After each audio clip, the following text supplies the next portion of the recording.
Here we go. On the record. In your argument, Mr. Lewin, you made reference to Rihanna being in the courtroom and the kids being in the courtroom. The manner in which you did it, I don't think is improper. However, for the balance of your argument, from here on out, there is to be no mention of Rihanna being in the courtroom or the kids being in the courtroom. Just them not being in the courtroom, like you mentioned, here's the problem, Your Honor. The defense got up. I agree. The impact That's some BS. I said in the courtroom. Oh, just don't mention it. Do not mention, again, Rihanna being in the courtroom or the babies being in the courtroom. There should be no mention of that. Messed up. I'm trying to understand, but I can mention issue. Shout out to the judge. Mr. Tacopina went into that. Okay. You're entitled to. I was No mention. I was trying to Being in the report. I just wanted to understand what was Yes, happening. there should be no mention. We'll do All it. right, let's bring the jury. Yeah, as it should be. Try to be very, very careful. All right, here we go. John's gonna get back into it. Yeah, it's just weird. Why are you bringing up the kids? They're supporting him. It doesn't.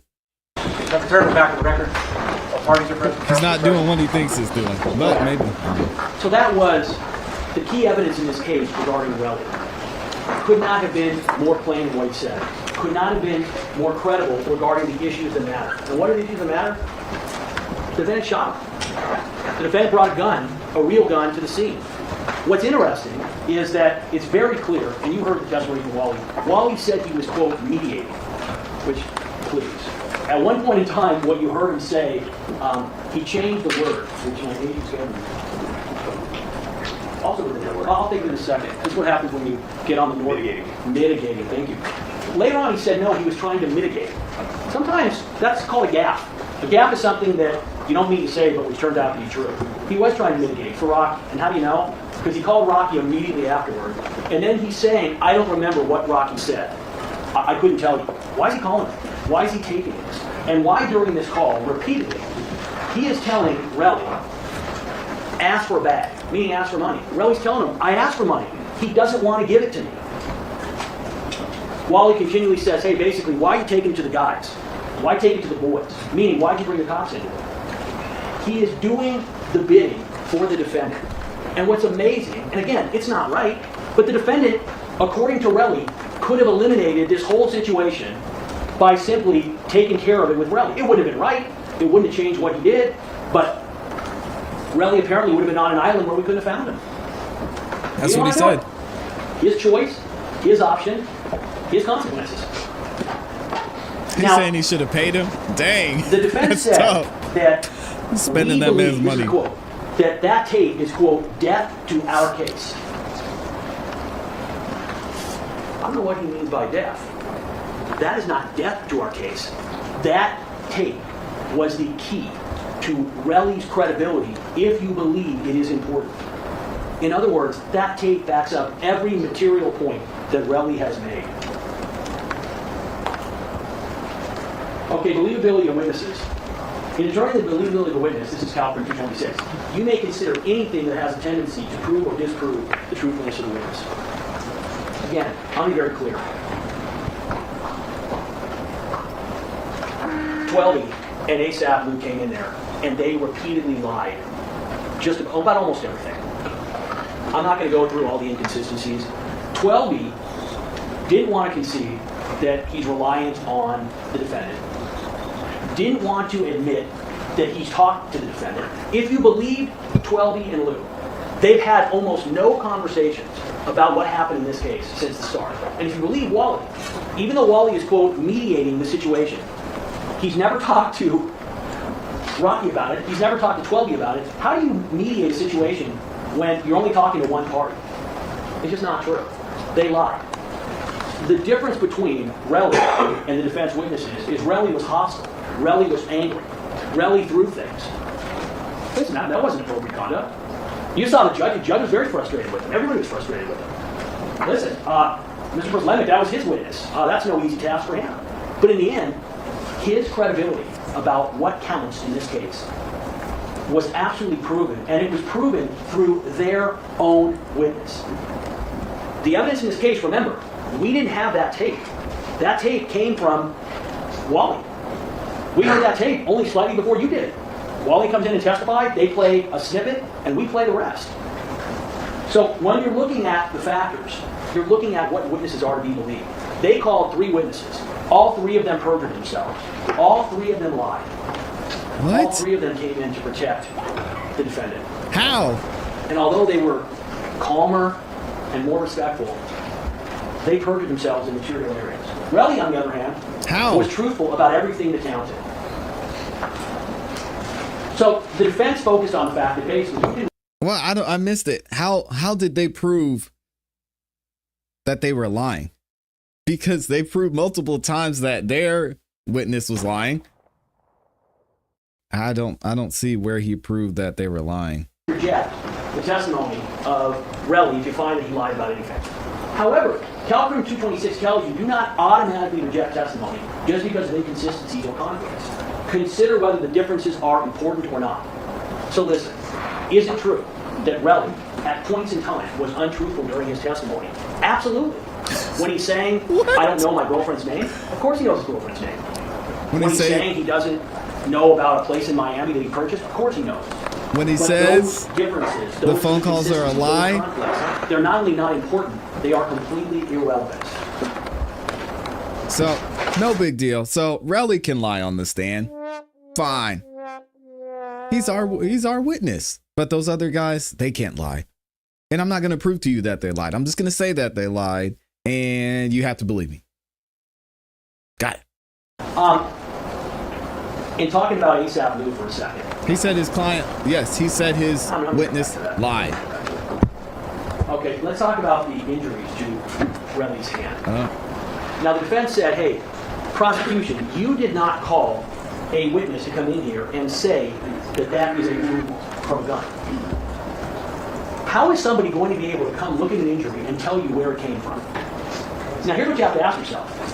If there was something about that injury that was inconsistent, where it could not have come from a firearm.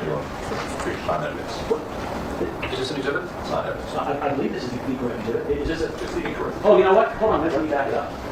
That's my fault. I have the wrong picture. Excuse me. The same. Let me change it. Thank you. Okay, this is the correct exhibit. So we're still talking about the injury in the hands. And you know, without question, that if there was an expert who could come in here and testify, you know what? Those injuries could not have come from a graze wound. They would have called that witness. And again, how do you know? Look at the team that's standing over there. Look at the fact that they called in Wally. The purpose of calling Wally, bring him out from France, for thousands of dollars, obviously, was to simply impeach Relli with the fact that it was his voice. He did it because So if there was a medical smart. professional who could come in here and tell you, well, that didn't come from a gunshot, you would have heard from them. And the failure to call a logical witness is something you can consider, and you should consider. And when the defense says, wait a minute, the people didn't call somebody in to testify, well, you have to ask yourself, if we call someone in to testify, what are we going to be able to get from them? Do you think, common sense, you don't have to be an expert, who can look at an injury like this and say, yeah, that came from a bullet? You can't. You can look at it and go, okay, could it be a graze wound? Sure. So if the defense had an expert that was going to say what they wanted, you would have heard from them. It was not. Okay, let's talk about Gills for a second. This was, again, the defense went all in on a couple of things. I mean, what are you going to ask the expert? Hey, have you ever seen somebody that had a bullet that grazed their knuckles? I mean, what are we saying? Or a bullet, can you show us an example of what a bullet grazing looks like? Is this consistent with that? What are they going to say? Maybe? I guess it's possible? Jeez, man. One of the things that What went a all in waste. was that if there were casings at the scene, LAPD would have found them. Well, they didn't realize that the prop gun put out casings as well, and therefore the question isn't that LAPD missed the 9mm casings in this case. The issue is that without question, whether it was 9mm or the prop gun, it would have left casings, and LAPD missed it. Why? We'll never know. Why did Relli find it? Well, he had the advantage of knowing exactly where it was. Same thing with Ills. Again, the plan was clearly from these witnesses, and particularly from 12 we're going to build up the fact that Relli gave Ills a beatdown. This had to do with his strength, how strong he is. He's punching him in the fist. Remember the judge? I still That's think what it there's a looked difference between a closed fist and a regular fist. But the judge, if you remember, when I mentioned closed fist, the judge said, well, a fist is a fist. It doesn't really matter. Their testimony was And even today, you got the defense saying It's an how open fist like this. Relli is landed haymakers on Ills. They said that he was bleeding. Okay? Relli's a big guy. He's very strong. They said he was punched in the face at least 3 times. Well, I guess they didn't realize we were going to have a video the next day, less than 24 hours later. And this is from the video. Look at his face. No injuries. No injuries. Nothing. 0.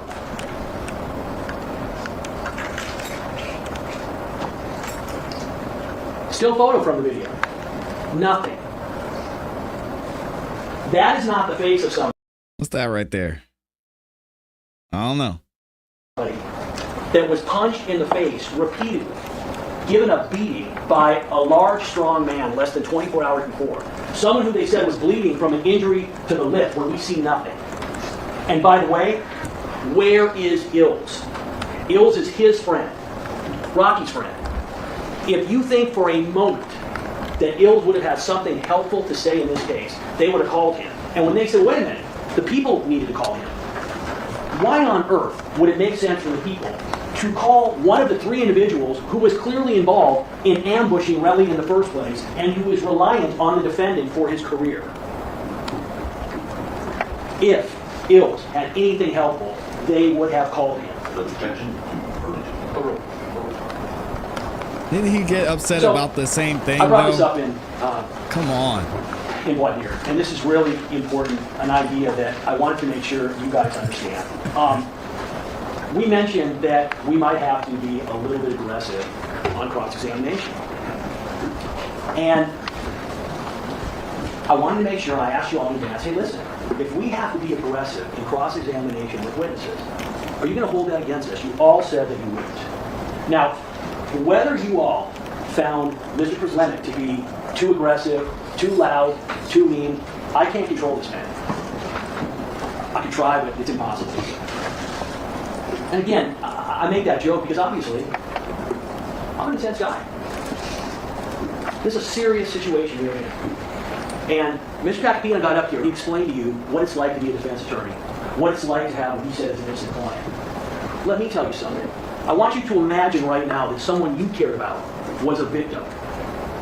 What kind of prosecutor would you want? Would you want somebody who takes what they're doing seriously, who is aggressive, who does their job, and who goes after witnesses who need going after? So I'm not asking you guys to like me. It'd be nice if you did. That's not what this case is about. It's not about me, my personality. It's not about Mr. Capapina's personality. It's about what the evidence in the case is. And there's a great quote.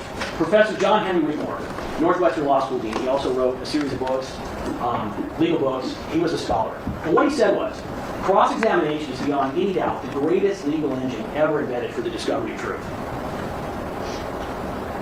The defense put up 3 witnesses who lied about basically every material fact they were asked about. It's facts.